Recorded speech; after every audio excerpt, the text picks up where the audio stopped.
Hello, this is Attorney Pendergraft, and this video is the law on residential leases in Maryland. And what I have before you is this is Maryland Real Property Code, Section 8-208, and this covers residential leases when they're required, must be included, and what must be included in them.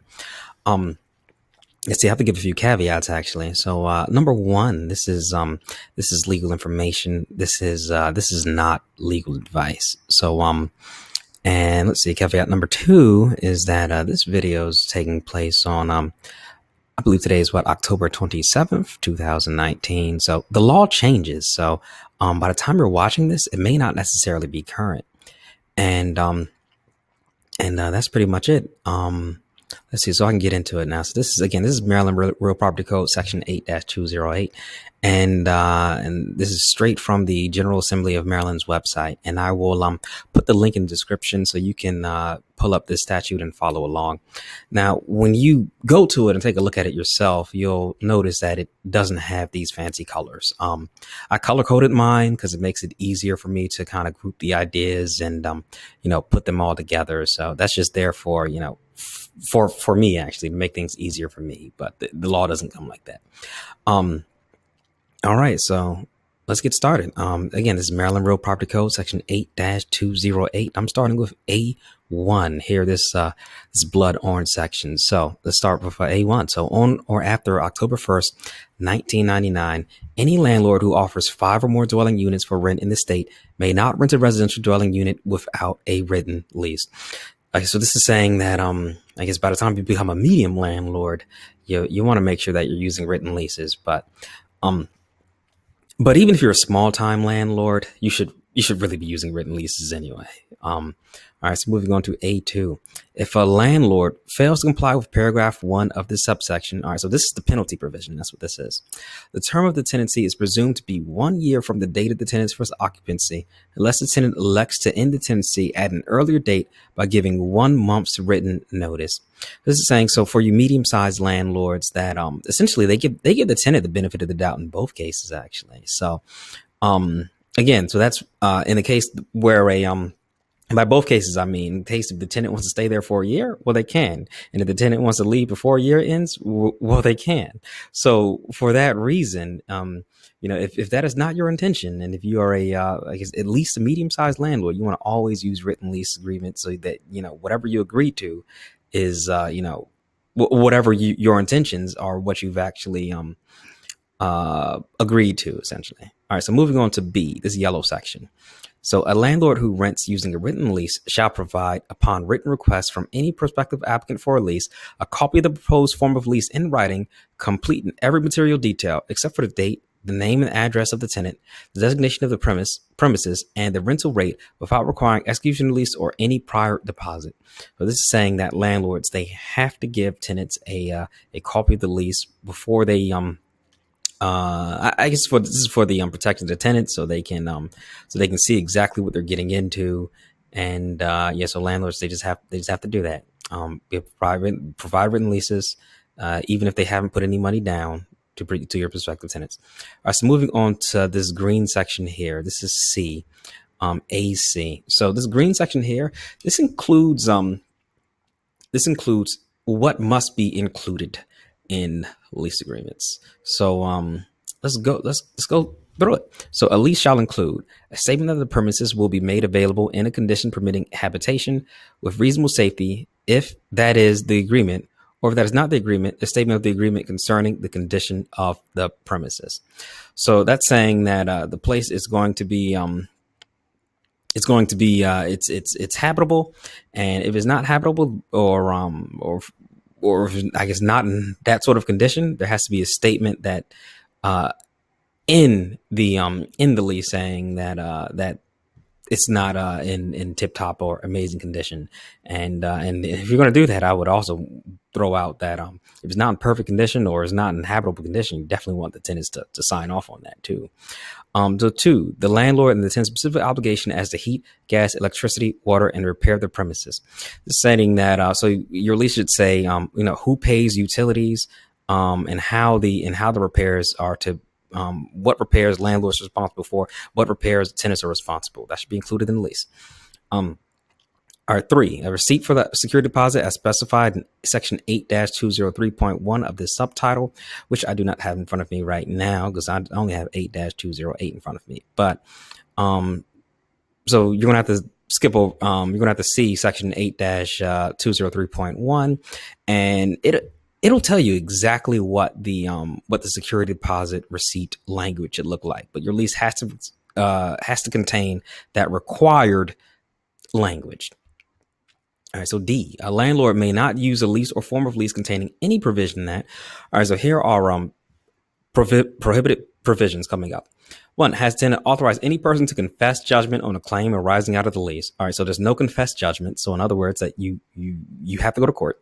And has tenant agreed to waive or to forego any right or remedy provided by applicable law? So tenants, they can you cannot make your tenants waive any rights that they may have. I don't know, like say the right to a jury trial or something. You can't make them waive their rights in order to lease to them. Let's see. So 3I, provided for a penalty for the late penalty in. All right. So provides for a penalty for the late payment of rent in excess of 5% of the amount of rent for the rental period for which the payment was delinquent. So that's saying that you cannot charge more than 5% late fees. Or, all right, so here's another case where you may be able to charge more or less. Let's see what it says. So 3.2. So here's the exception. In the case of leases under which the rent is paid on a weekly rental basis, provides for a late penalty of more than $3 per week or a total of no more than $12 per month. Okay, so so the late fees for week tenancies are apparently they're very low. So you're not going over $3. So I guess it's not very. So I guess to be more practical, because no one does weekly leases, at least none of my clients do. Just make sure that you're just pay attention to 3I and make sure that your late fee clause is not more than 5%. All right. So number 4, you cannot has the tenant waive the right to a jury trial. So again, you cannot have your tenants waive a right to a jury trial in their lease. They have the right to request that. So has the tenant agreed to a period required for landlord's notice to quit, which is less that is provided by applicable law provided. However, the matter party is prohibited from agreeing to a longer notice period than that required by applicable law. So in most jurisdictions, you have in fact, check out my video on tenant holding over, actually, if you want to know more about check out my video on the law on tenant holding over in Maryland. So that video goes over the periods that you have to give people in order for them to if you're giving a notice to quit or if you're giving a notice to vacate or anything. All right. So number 6, authorize the landlord to take possession of the lease premises or the tenant's personal property unless the lease has been terminated by action of parties or by operation of law, and the personal property has been abandoned by the tenant without the benefit of formal legal process. So this is saying that you cannot put in your lease that if you don't pay me, I can just walk in there and I can just go throw your stuff out and change the locks. You can't put that in the lease. All right. So you have to essentially, for you to gain back possession of the property, either the tenant has to you have to go to court or abandonment. It says abandonment is another condition. And so either court or abandonment. And if they haven't abandoned the property and they're sitting there, as much as you may want to go in there and remove them and their things, you can't do that. You got to go to court. All right. So number 7 is against public policy and void pursuant 8-105 of this title. Or, all right, so against public policy. All right, so that's somewhat broad, but let's see. I can't think of any examples of anything that'd be against public policy right now. Let's see. And void pursuant 8-105 of this title. All right. So I guess I need to maybe I'll do a video on 8-105 another day. All right. So number 8 permits a landlord to commence an eviction proceeding or issue a notice to quit solely as retaliation against any tenant for planning, organizing, or joining a tenant organization with the purpose of negotiating collectively with the landlord. So you can't put in your leases that, if you join a tenant organization, I will evict you. You can't put that in your leases. So that's you would think that goes without saying, but hey, it's here in the law. So it's there for a reason. All right. So moving on to E1. So we are in this blue section now. So let's see, why did I color code this blue? All right, so these are renewal provisions. That's why. So except for a lease containing an automatic renewal period of 1 month or less, a lease that contains provision calling for an automatic renewal of the lease term, unless prior notice is given by the party or party seeking to terminate the lease, shall have the provision distinctly set apart from any other provision of the lease and provide a space for the written acknowledgement of the tenant's agreement to automatic renewal provision.